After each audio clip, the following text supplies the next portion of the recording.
So this is really meant to be an interactive, collaborative session. So as Drew mentioned, I have done lots of different things.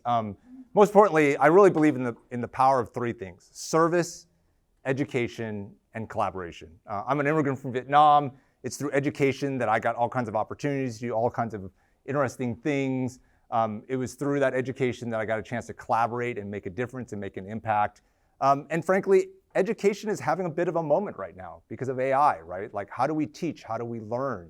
How do we prepare people, our students, for the workforce? What does it mean for ourselves and our own careers as educators? I have served as the trustee of a university. I'm a distinguishing visitor lecturer at West Point. I'm a lecturer at the Air Force Academy. So I've spent a little bit of time in the classroom. I'll be going back to teach and lecture here in a few weeks at West Point. So I've experienced a little bit of this firsthand, but not nearly the same regard that you all have in the classroom. So as Drew mentioned, right, I am the CEO and founder of a company called BoodleBox. We're on a mission. We're on a mission to frankly partner with all of you, right? Faculty, staff, and students as well. We want to build the best platform in the world for collaborative, responsible AI, and I'm going to talk about what that means, both for classwork and for the classroom. And we're doing that in conjunction with educators. So we have an AI leadership council of over almost 40 educators, deans, professors, CIOs from across different institutions, everything from R1 institutions to community colleges. They're really talking to us about the problems that AI is creating in the classroom and the opportunities that AI creates as well. And so we're doing this in conjunction with you all, frankly. We also believe that students should have a voice. So I just returned about a month ago from the Teaching with AI conference down in Florida, Orlando. 150 schools attended, 850 educators, and 5 students, which I thought was interesting because really it's been students that have been driving this change. I talked to a lot of professors. They feel like they're catching up, right? The students are using this to a greater regard. There was a study done last year. Students, at the end of last academic year, students were twice as likely to use AI as professors. That's not a comfortable place to be as a leader in the classroom, right? And so we've actually, we just announced today, if you look on social media, we are creating a campus AI leadership council. We're recruiting students from across the country to give them a voice in AI in the classroom and to help us build a product that also serves their needs as well. And we are going to be at basically every educational conference this year, EDUCAUSE, the Minority Serving Institute conference. We are really there not to sell a product, but really to be a partner. We want to hear from you all. We had some amazing conversations over the last month in Orlando. And I kind of want to share with you 3 things that we took away that we heard from your colleagues, your peers at a bunch of different institutions. First, professors by and large just want to know where to start. Yes, there are some professors who are still taking this, AI is bad, humans are good, we want to punish students, right, for using AI. I think that move, right, while I understand it, right, the ship has sort of sailed. Like, AI is in the classroom, there's no getting rid of it at this point. And so we've got to take a different approach. And so where do I start, right? And so a lot of professors are eager to start, but they don't know where. And so starting is the hardest part. And it's very uncomfortable because your students are ahead of you, right? Which makes it even more awkward. The second thing we heard, and this is the one that's really interesting, is perhaps process is beginning to matter more than product. So what do I mean by that? I mean, so I've been to graduate school, I've been to law school. There's a way I learned, right? The teacher gave me a bunch of materials. I absorbed that, and I demonstrated my comprehension and critical thinking by producing an artifact of learning, an essay or a final group project or whatever. Here's the problem. In today's world, the student can produce the same artifact without any comprehension, without any critical thinking, by simply putting a prompt into AI, which both robs the student of the ability to exercise critical thinking and create comprehension, but it also makes professors wondering, well, what's my role in this then, right? The students can produce the same result that it used to take my classroom, my education, which is a bit of an existential crisis for professors. Well, here's the thing. I think in today's world of AI, for all of us, maybe the process matters more than the product. In other words, it's how we use AI where the opportunities are in education. Maybe what we should focus on isn't what students create, but how they create it. Right? Maybe the critical thinking and comprehension needs to be in how we collaborate with AI in the future. Because frankly, that's what I care about in the workplace, right? I don't care necessarily so much what people produced, right? I care about the process by which they produced it, and can I rely on it? Is it accurate? Is it free of bias? And so the challenge has been, though, there hasn't been a way for professors to understand the process by which students use AI. Now, some professors have tried. There were some really gung-ho professors last year who were literally having students print out all their prompts and chats and then grading those. That is a lot of work. I talked to one professor who literally did like 1,000 pages of prompt analysis. That is above and beyond, right? And so we built a platform actually that enables you to do that, enables you to look at the process by which students use AI and not just the product, actually look at them both. And so there is a movement afoot in education that in a world of AI, what we should teach to is the process and not the product. Third is this issue of equitable access to AI. In a world where we allow AI and students to use AI, equitable access to AI now becomes of critical importance. So it turns out that students understand the difference between bad AI and good AI, free AI and paid AI. So if students have the means, they will buy better AI. In fact, they will buy AI that will evade AI detection. So something that schools are finding out is if you punish students for using AI, by and large, who do you catch? You catch students using free AI. In other words, you catch the students who are too poor or disadvantaged to buy the better AI. This is creating inequities in education at an accelerating rate. And so there are many schools who are starting to think about, well, if we allow AI, now we have to allow all the students to have access to good AI. And how do we enable that as an institution? And so I'm going to be attending the Minority Serving Institute Summit here in about a month, and this is going to be one of the issues that comes up time and time again. And so we're working with schools to figure out this problem and potential solutions to equitable access to AI. Okay, so why are professors and faculty not using Gen AI in the classroom? So several reasons.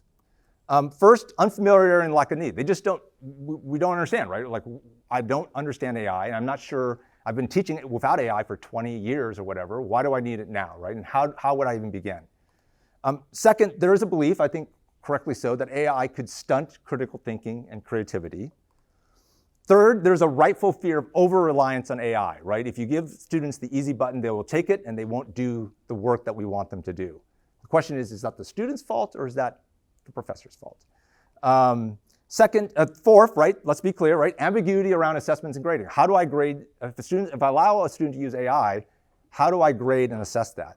And then at the institutional level, right, there are concerns about cost and effort. Even institutions that have lots of resources are struggling with the cost and effort involved in implementation of AI. So what do faculty actually need then? They need not just technology, but they need training that does several things. First, enables faculty and students to responsibly collaborate with AI to achieve learning outcomes. So ultimately, right, we still want to achieve the same outcomes, but now we have to do it in a world where AI exists. Second, we want to do it in a way that supports critical thinking and creativity. We want to do it in a way that enables accurate assessment of student work, is easy to implement, and is affordable. So, we want a world where we can collaborate with AI and make it a catalyst for critical thinking and creativity. So how do we do that? First, I would argue we need a framework. So just like we teach the scientific method or legal method, or if you're in the military, troop leading procedures, we need a framework by which to engage with AI, and that framework needs to be embedded in how we teach, how we learn, and then eventually how we work. We have decades of experience using Microsoft products. Everyone understands how to use them, right? We have a couple of decades of experience using Google. So we tend to fall back on our old frameworks. I can't tell you the number of times when somebody uses ChatGPT, the first thing they do is like put in a 2-word prompt, like Chinese restaurants, right? Why? Because they're used to Google, right? That's not the way we should work with AI. So the framework that we espouse, that we use and our platform is built around, and that all our training is built around, is around this idea of how to collaborate responsibly with AI. And it involves several steps. First is you got to begin with the right use cases. Not everything is a good use case for AI. So just because you can doesn't mean you should. And so how do we educate ourselves and our students on what are appropriate use cases for AI? Second, there's more than one AI. There's more than just ChatGPT out there. The world is starting to proliferate with different AI models, different AI tools. So we need to become good consumers of AIs. We need to be good evaluators of AI. We need to understand what is out there, and even we need to be able to, when we encounter a new AI bot, how do we figure out what this bot can do? What is its limitations? So just like you wouldn't go off-roading in a limousine, right? And you wouldn't try to take your kids to school in a semi-truck. Right now, we're all using the same one kind of AI tool for everything. That's not the appropriate model. So we should think about model selection. We should learn how to talk to AIs. So for those of you who are a little more advanced, there's this thing called prompt engineering. It's about the idea of talking to AI in a way that gives it, lets you get the most out of it. So if you ask for AI to give you a lesson plan, it will, right? But if you tell AI, here's my lessons plan from last year, here's the learning objectives, here's the course of instruction, I want you to rewrite lesson 5 to responsibly incorporate AI, it will do that as well. So learning how to talk to AI is a new muscle memory, and it's a new skill. Generic AI produces generic results. AI becomes alive when you start feeding it information, when you start providing it information. One of the things our platform does well, and I'll show you in a second, is the ability to incorporate existing knowledge, existing lesson plans, existing course materials, prior assignments. We are all sitting on a huge knowledge base of information. All the previous assignments your students have turned in, examples you've handed out, worksheets, all that can be used to make AI personalized, right, and get better results from it. This is the one that's big for us, right? How do you collaborate as a human AI team? How do you use not just one AI, but multiple AIs together? So just like when you're working with a human team, the answer oftentimes is bring a team together, right? This person's good at writing, this person's good at editing, this person is good at comms. You can use AI the same way, and I'll show you an example of that in a second. And then sometimes the answer isn't more AI, the answer is bringing in a human. So ultimately, I think AI should bring us together and increase human engagement, not decrease it. We built a platform that enables you to use multiple AIs, multiple people, multiple sources of knowledge all together, which is not just the future of work, I think it's potentially the future of education. And lastly, and most importantly, we need to learn how to evaluate the output of AI, right? We can't, as I've talked to, I had a wonderful opportunity to be in a couple classrooms this morning. Interestingly, when I asked the students, what are some of the downsides of using AI? Both classes brought up the same 2 points. One is it gets it wrong. And second, it robs me of the ability to think creatively on my own. And I want to be able to do that. And so teaching ourselves and our students how to responsibly use AI involves the ability to evaluate what comes out. So AI is not a calculator, though I think there's a lot of analogies, right? But a calculator, 5 times 5 is always going to be 25. 365 days out of the year, right? Year in, year out. AI is different. 5 times 5 is sometimes 24, sometimes it's 27, sometimes it's having a bad day, it's blue. So you can't trust AI, right? You've got to be able to evaluate AI. You got to know where it can go wrong. You have to know where there's bias. You have to know where there's inaccuracies. You have to know where it's not reliant. And so how do we evaluate what comes out and use it responsibly? It's another skill we have to teach. So this is the framework that we use. So BoodleBox is a workforce platform. It's used by thousands of folks across hundreds of use cases, dozens of industries. It's the same framework that we teach for the use of AI in the real world. I think it's a great framework for the teaching of AI in the classroom as well. Okay, so what are the 3 things you can use AI for, right? So the 3 use cases for you all as educators.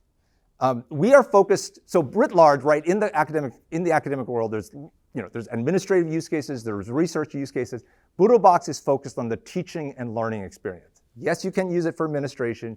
Yes, you could use it for research as well. It's got some powerful research tools. But just to be clear, our focus is on teaching and learning. So the 3 things you can use for teaching and learning. First is preparing for class. The second is teaching and learning in the classroom itself, responsible AI. And the third is assessing classwork. So let me go through just some quick examples of those. Efficient class preparation, right? So classes are beginning. You can use AI to rewrite lesson plans, to adjust course syllabus, and even create brand new assignments. So here's an example of that on the screen here. What do we have here? Here's BoodleBox. What I've done here is I've asked it to revise a resume writing assignment. I've uploaded a syllabus, and I've asked it to rewrite one of the assignments in the syllabus to include responsible collaboration with AI. And you can see it's taken that and it's literally just rewriting the assignment for me. Now it's a draft. It's going to be about 80% correct, but wow, right? Better than me starting from scratch thinking about how do I incorporate AI. You can use AI to incorporate AI into your existing curriculum. Okay, the second thing you can do with AI is responsible student AI collaboration. So there's a plethora of tools out there. One of the things that's unique in BoodleBox, I'll show you in a second, is it provides unlimited access to all the top AI tools for less than the cost of ChatGPT. We figured out an architecture that does that. That means your students have the opportunity to exercise that framework. They have the power of choice, so they're gonna have to responsibly choose what AI tools to use, but so can you, right? They have the chance to combine those tools in different ways and to responsibly evaluate the outputs. So what does that look like? Here is BoodleBox. Here's a group project. We have multiple students in the same chat. They're being asked to draft a one-page proposal on why Gen AI should be allowed in college classrooms. Each of them is deciding to basically kind of drive or take charge of a different AI, and they're going to work together to do that. So pretty fascinating, right? Group projects with multiple people, multiple AIs working together. And at the end of this, and I'll show you this in a second, they can actually share this with you as the professor, and you can see that. You can see their conversations. You can see the group interactions. And you can assess it. So you can take, in BoodleBox, you can take the students' work, the artifacts, upload them and assess it using AI. You can also see the work they did with AI and assess it as well. And so what does that look like? So here's an example where we uploaded some chats. We had the students turn in the chats, and then we asked AI to analyze the contributions and approach of each team member in those chats. And here is a very detailed AI analysis of each group member's contribution to the group project. This is something you would never do on your own, right? Like no professor, no teaching assistant is even gonna do this. But now you've got this incredible tool that can basically be a teaching assistant on steroids, somewhat unreliable, to be fair, right? You gotta take it with a grain of salt, but still pretty amazing. It also allows you in BoodleBox to do this, to see the relative contributions of each group member. So no more fighting on whether Johnny didn't do any of the work and Jane did all the work in a group project. You can actually see it now in the platform, which is nice as well. Okay, we also understand that there is a lot to learn. And so in BoodleBox, one of the things that we've done is we've created a whole host of resources. There's an AI learning library. We've collected use cases from around different schools, hundreds of use cases from different universities. You can see what your peers are doing. You can select, I teach marketing. What are marketing departments doing? We've got a series of videos on YouTube about different AI use cases. And we've got an online community where you can connect with other folks who are using AI in the classroom and trade best practices and ideas with them. Okay, I'm gonna do a product demo here in a second, but before that, let me just stop and see what questions or comments or reactions people have to date. I know some of you are already already starting to use AI in the classroom. Would love to hear your all's experience or thoughts on this, and happy to answer questions about this part to date before we dive into the demo. So there's two types of data in the world, for you that don't know, right? There's structured and unstructured data, right? Unstructured data is text, math, that sort of thing. Structured data is tables, charts. Large language models do great with unstructured data. They really struggle with structured data. They are getting better. We have built into our platform, let me go and just switch over. We have built in, up here, we built in the ability to upload data, right, into what's called a vector database. It's basically like adding knowledge to the brain of the AI. If you do that, then it uses something called RAG, Retrieval Augmented Generation, to pull bits of relevant data. That's great when you're using unstructured data. If you're using structured data, then you need to go and switch into a mode where you put all the knowledge into context, and then you're gonna get better results. Okay, let me just jump into just showing you a little bit about BoodleBox. So here's BoodleBox. You'll get online access. One of the things I said that we did was we combined a whole bunch of different models. So all the major models from all the major platform providers, OpenAI, Anthropic, Google's Gemini, Meta's Llama, Perplexity, which has access to real-time to the internet, and then Search Paper Bot, which is tied to semantic search, so it has access to 214 million research papers. In addition, we've built over 1,000 custom AIs that do different tasks, from different teaching tasks to research, to being able to take on different roles like marketing. If you log into BoodleBox, you can see here the bots that are kind of like starter bots for you to get started with. You can also get a recommendation. So if you unclick the bot that's selected and you type what you want to do, I want to rewrite a lesson plan.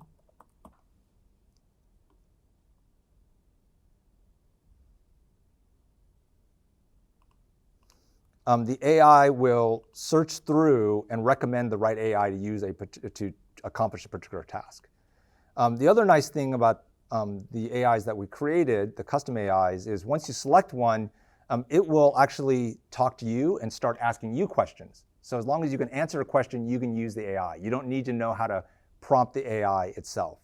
Up here is where you upload knowledge. So the ability to upload your existing course knowledge. In this case, I'm going to go ahead and bring in a syllabus for a class here, Management 345, and I can give it instructions then.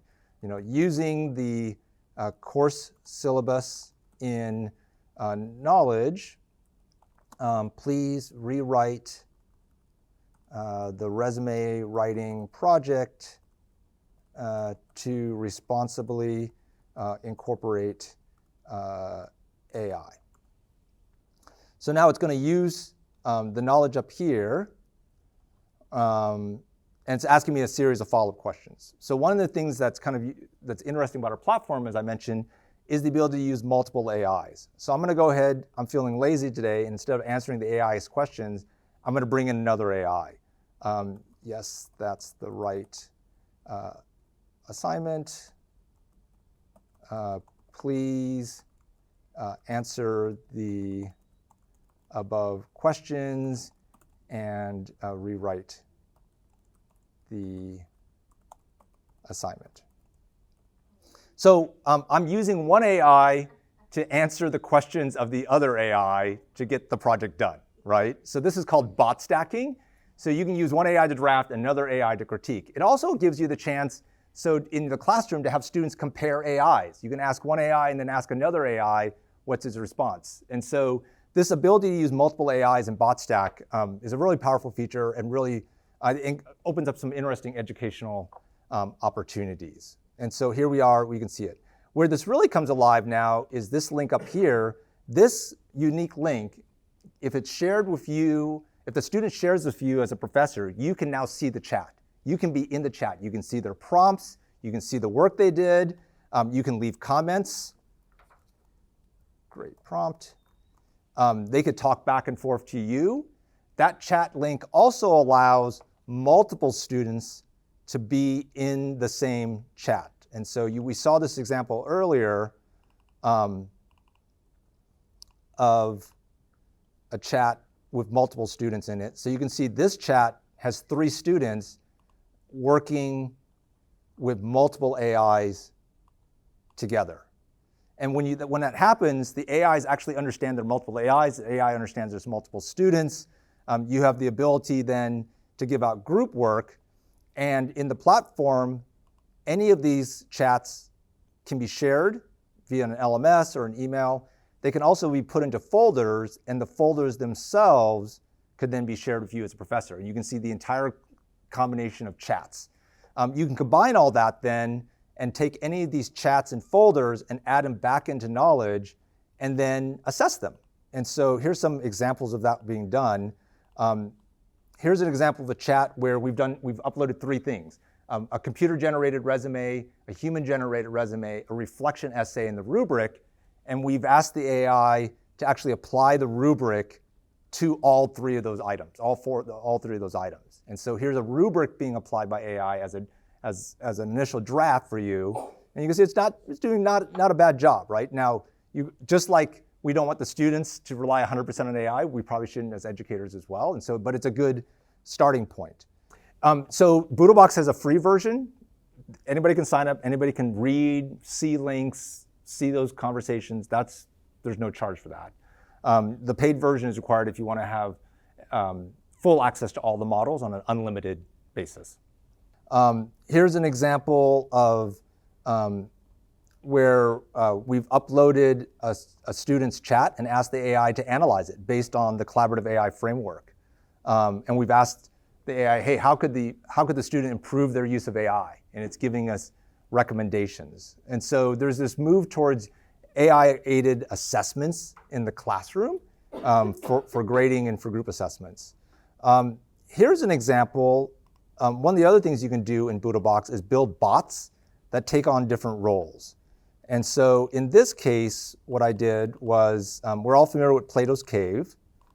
And I created a bot that asked each student 3 questions about Plato's Cave after they did the reading. And the students answered the questions, and then the students were told to upload all of those chats to a particular folder that I created. And then I then asked the AI to analyze that folder.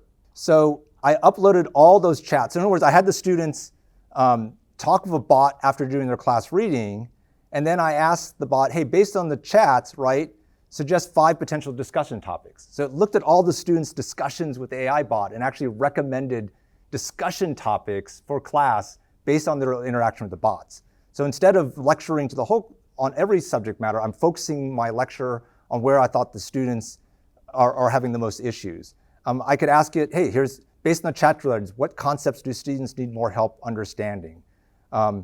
Analyze each student's understanding of the reading. Here's an analysis of each student's understanding the reading based on their interactions with that chat bot. Generate a class exercise that would benefit the students and increase their understanding of the material. And it's generating that exercise based on the student's interaction with that class bot.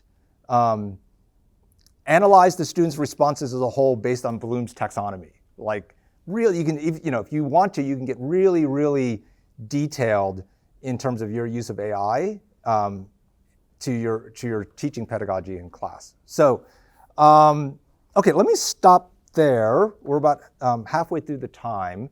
And what I'd love to do now is answer questions, or I can work through specific examples. Yeah, they could.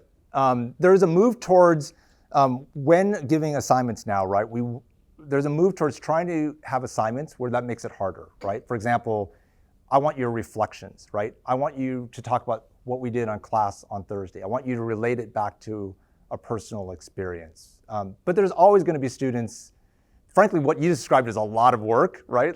But some students are going to do that, right? So I don't think it's possible to eliminate it 100% if a student wants to do that. Though frankly, even in that case, they're still engaging with it in a way that's going to produce some learning for them, because that's a bit of MacGyvering, right? To get that result. But sure, yeah. Yeah, what is one task that you do over and over again that is, yeah. So I'll tell you what some other institutions are doing. They're uploading basically course materials or course guides or academic guides to a bot. They're attaching the knowledge and then making those bots available to the students as kind of like the first place to answer questions. So you're probably drawing all those answers from some source material. You can upload that, make that bot available, and the students could self-serve their own answers. So some professors are creating course bots at the beginning of the semester, upload course syllabus, class assignments, make that available to the students. So if they've got questions, they can ask the bot directly. In some cases, the professors are doing it in a way where they can see the answers. Like, I want to be a part of the discussion. So the bot answers the question first, but the professor still sees the question, so they can jump in and need to correct it or amplify something or add something else to the conversation. So on that line, by the way, another thing I've seen professors experiment with is creating rubrics, giving them to the students and letting the students, or in some cases requiring the students, to self-grade their own assignments before they turn in. In other words, the old model is student does an assignment, they turn it in, the professor provides feedback weeks later. That gets one cycle of feedback. Well, what if the student has your rubric and can use AI to apply it, and they can self-correct multiple times, right? And in fact, that's the expectation before they turn in an assignment. Really interesting way, kind of an AI as his teacher assistant. And then you want to see that. They turn in that chat. You can see their initial work. You can see how they apply the rubric, and you can see as the work evolves over time. Again, this idea of perhaps the process is more important than the product at this point. Yeah, so to be clear, AI is not it's artificial intelligence, right? But it doesn't have any understanding of the world. So what is a large language model, right? It's basically a series of algorithms that are predicting what should be the next word, sentence, paragraph that makes sense. It has no understanding of the world, right? So we anthropomorphize it. We treat it like it's got intelligence. It doesn't, in the sense of like, it doesn't actually understand the world, right? It's doing a really good job of predicting what should come next in a way that's useful to us. But you're right. I mean, it's not human intelligence, right? It doesn't have human judgment, doesn't have human creativity, doesn't have human intuition. That's why I think really we need to talk about this as a collaboration. AI should do what it does best, generate ideas, generate drafts, help us evaluate, right, in terms of providing optionality. But ultimately, it's the human that has to provide the final say, right? And so your point, how do we evaluate what comes out of it? Well, there's a framework, right, that students and ourselves should learn about AI, right? Which is, how do I take what is produced and evaluate it for accuracy, for reliability, for bias? How do I make sure that it's used responsibly, right? How do I attribute properly? How do I address trademark and even climate concerns? And so one of the things that we provide is this instructor's guide that gives you a framework for applying collaborative AI and teaching students and yourselves, right, each of those steps, which includes, right, evaluating what comes out of it. So how do we actually mechanically do that, right? So one of the things one way to do it is use AI to check AI. Like use an AI from a different ecosystem to ask AI, what's the problems with this AI's answer? Maybe use something like Perplexity to say, hey, can you find citations for the answers here, right? Is it, so you can use some tools. You can use other tools, right? Traditional research tools. There's this idea of trust but verify. With AI, it's nothing but verify. You should never trust it. Just verify, verify, verify. Or, frankly, bring in a human, right? And that's why we built the system we did. If you ask AI something you don't know anything about, if I ask AI how to fix a refrigerator, it's amazing to me because I know nothing about refrigerators. If I ask AI about an area where I have expertise or I have personal experience, I see all the problems with it, right? So oftentimes the right answer to check AI isn't more AI, it's to bring in your human colleague, right, who does have expertise. But the value of AI is getting to that B- solution in minutes, right, versus hours. So that's hallucination. That's hallucination, yeah. So think of AI as like the smartest dumb person you ever met, right? Or that really unreliable but well-meaning teaching assistant, right? Like if you had an intern, you wouldn't take their work and turn it into your CEO or a customer, right? You would check it if it's really important to you. You should treat the AI the same way. I will say if you follow this framework, your chances of getting more accurate, more reasoned, more reliable results go way up, right? If you start with the right use cases, you use the right AI, you talk to the right way, you bring in your knowledge, right? Preferably unstructured data. Structured data is still a bit of an issue. If you bring in multiple AIs, you bring in the teams and you think about it critically, what comes out, you're going to get results that are way better than if you put in a prompt and take the result that comes out. And that's for us and for our students. Yeah, I think it begins with that first step, right? What are the right use cases, right? Like hardcore data analysis is still probably a hard task for AI to do, right? For most cases, right? If you're asking it to generate a draft, right? Or if you're asking it to compile a bunch of chats and summarize it, those are good tasks. So I think it varies depending on the use case. Again, not everything is a good use for AI. So there are good use cases and there are bad use cases. And there are cases where certainly humans are better still, thank goodness. Sometimes it does, yeah. So again, these models have instructions, literally, right? If you can create your own bots by giving instructions. And one of the instructions given in ChatGPT essentially is try to be as helpful as you can. Well, the byproduct of that instruction is it's sometimes too helpful, right? It's making up things. So you can solve that by telling it, like, if you don't know, please tell me you don't know, don't hallucinate. That only goes so far, right? It's the nature of these models, they're predictive, and they want to be helpful in a way that can be, unfortunately, inaccurate. Yeah, so in BoodleBox, it's a process right now that's going to be more streamlined. But the general way you create a bot is first you have to select the model that you want to base the bot on, and you can build a bot on any model, right? Then you want to give it instructions, right? Please take on the role of a teaching assistant that answers questions about MGT 345, be as helpful as possible, but don't make up answers. Okay? Then you want to give. That's right. Yeah. Then you're going to attach some knowledge to it. In this case, I'm going to go ahead and attach that syllabus. And it reads Yeah. the syllabus and automatically knows Yeah. all those chapters and all that information. Yeah. You know, is handwritten work allowed in MG 345? Can you omit the word please? Does the word please? Do you have to say please? Yeah.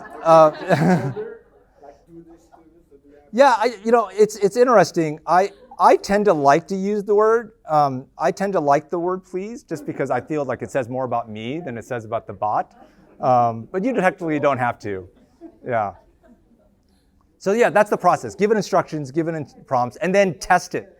Test it, test it, test it, test it, just like anything else. Yeah, so every single thing you see in BoodleBox, every bot, every chat, every folder has a link to it, and that link can be embedded in Blackboard. And when you click on that link, it brings you back to BoodleBox. So that's the current integration. Yeah, so when you sign up for BoodleBox, for those of you who have, you'll see, we immediately give you an onboarding checklist. And if you go through this, it gives you a review of kind of all these materials. It gives you access to the learning library. There's an accelerator course. There's a support center that gives you a very quick walkthrough of BoodleBox and how to use it.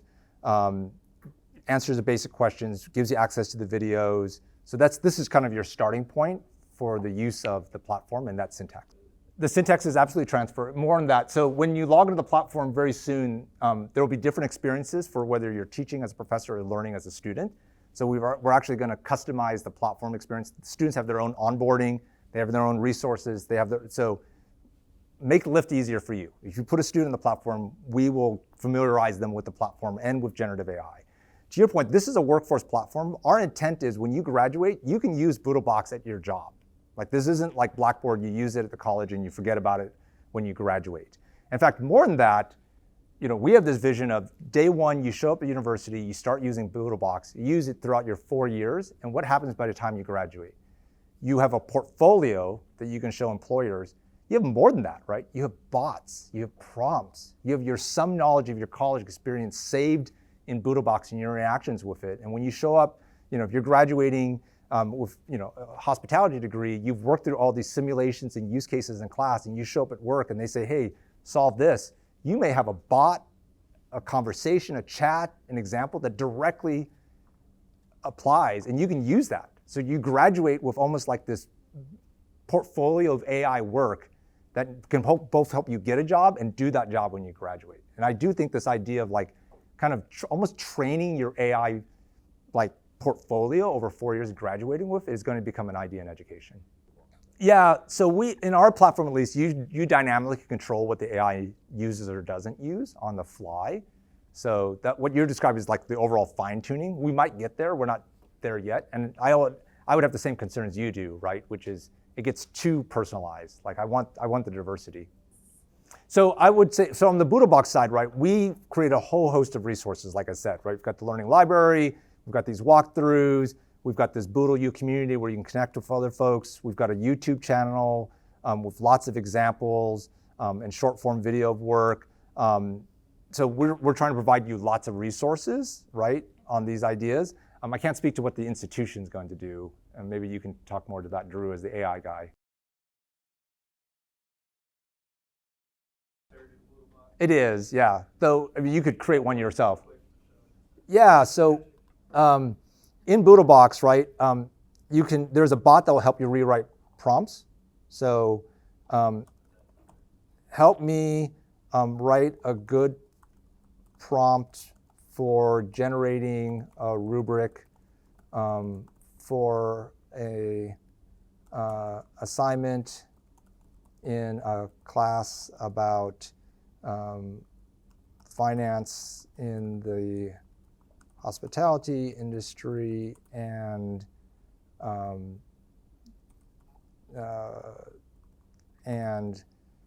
an introduction to cost accounting. I don't know, just making up something.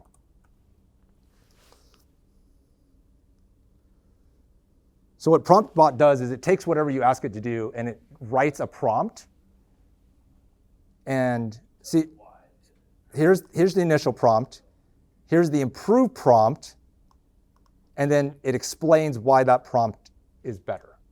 And so, yeah.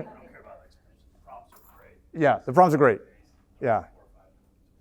Yeah.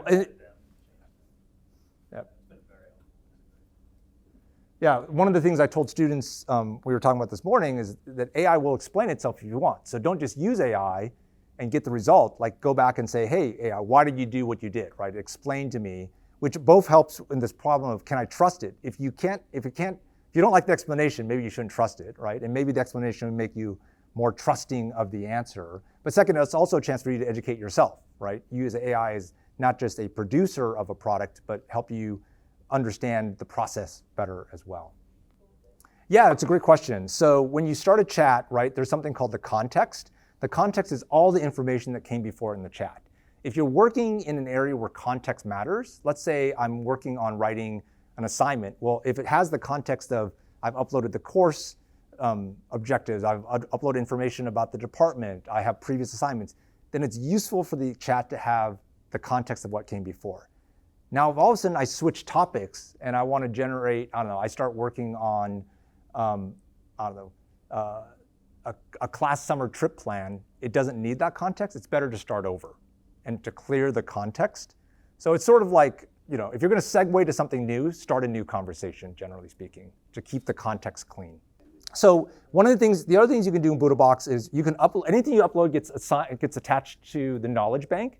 The knowledge bank is all the materials you've ever uploaded into BoodleBox. So one of the things I've done in BoodleBox is I've created a document called My Preferences, where I describe myself. I'm France Hoang, I like long, lazy walks on the beach, I prefer answers in bullet points, I like things that are shorter than 100 words for summaries. I tell BoodleBox everything I prefer, I upload it, and then I star it, and that gets attached to every conversation. I've basically just personalized all my AIs. The AIs will take those instructions, and so you can have it. So for example, if you're only using BoodleBox for a particular course, you might as well upload all the course materials, attach it to every conversation. It will know that for every single conversation that you have with it going forward until you unstar that knowledge. And so you can do that with your writing too. You can upload a bunch of materials and say, here's examples of my writing. Please generate, if you generate any content, mirror my tone, my style, and it will do that, which is a huge time saver. And it's one of the ways to avoid AI sounding like AI. If you have more You can time. do that for I'm sorry to interrupt, you can do that for recommendation letters, like you want to get Yeah. put up ones you've done before. Yep. Say use this style. Yeah, it's beautiful. And we have a letter of recommendation bot. So using that combination of a specialized bot and your own knowledge produces the great results. Yeah, I write a lot of recommendation.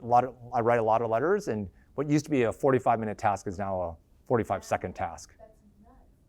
Yeah, yeah. Upload a whole bunch of your letters, feed it in, and say, yeah, and Hours and months doing. yeah, and then here's the student's resume. Here's a bunch of letters. Write a recommendation in my style based on the student's resume, and it will pump out a draft for you. Yeah, great question. So our platform, everything that you upload to the knowledge bank is encrypted, secured on our systems, never shared with a third party. We obviously have all these models. When you're using a model, the prompts will be shared with those model providers, but they're anonymized. So if you have your own instance of ChatGPT, whenever you type something in ChatGPT, it knows it's you. Probably knows what institution you're from, frankly, because of your domain. That's not the case with ours. We're kind of like a VPN almost for large language models. When you prompt through us, it's one of 1,000 prompts that went over in the last hour, right? And then lastly, we don't train models, so you're not going to see your data in any of our models. Our agreement with all the model providers is they cannot train on our data. So short of you all hosting your own model on your own server at the school, this is the most secure way to use a large language model. So we have some light research tools. So Perplexity, right, will give you citations. Search Paper Bot will search 214 million academic published papers. Those are 2 research tools. They're not hardcore. There are specialized hardcore AI research tools, but those are good for light research. What I've seen a lot of researchers do when they use BoodleBox is they use it to consolidate, right? They do research on other platforms and then upload all those things via the knowledge bank and then use this to synthesize and analyze their research on unstructured data. I think there are still concerns about doing that on the structured data side. So they're not supposed to. Yeah, they're not. Oh, no. No, right? No. Those are the hardcore research tools. Though Search Paper Bot does have access to Semantic Scholar. Like I said, it will give you the references, it'll give you the abstracts, it'll give you a link where then you'll have to pay to get through that link. Yeah, we're in discussions with multiple universities. Yes, there are schools that are implementing this for students, faculties, whole departments. We're in discussions with multiple schools. The concerns there are, and I know we have a meeting later, right? Security, privacy, cost, equitable access, and how to meet differing needs of staff and faculty for demands for different AI tools. And so, yeah, happy to talk more in depth about that. And we could talk about HECVATs and HVPATs and all that other good stuff too. So. Why is Copilot not in? So Copilot is a layer that's built on top of OpenAI's models. So when you're using Copilot, you're really using GPT 4.0 or 3.5 or 4. It's just got tighter integration with the Office 365 environment. It's a big easy button, which is why I think a lot of schools do it, but it's limited in terms of you only have access to one model. Okay, I think we're at time. Thank you all, appreciate it.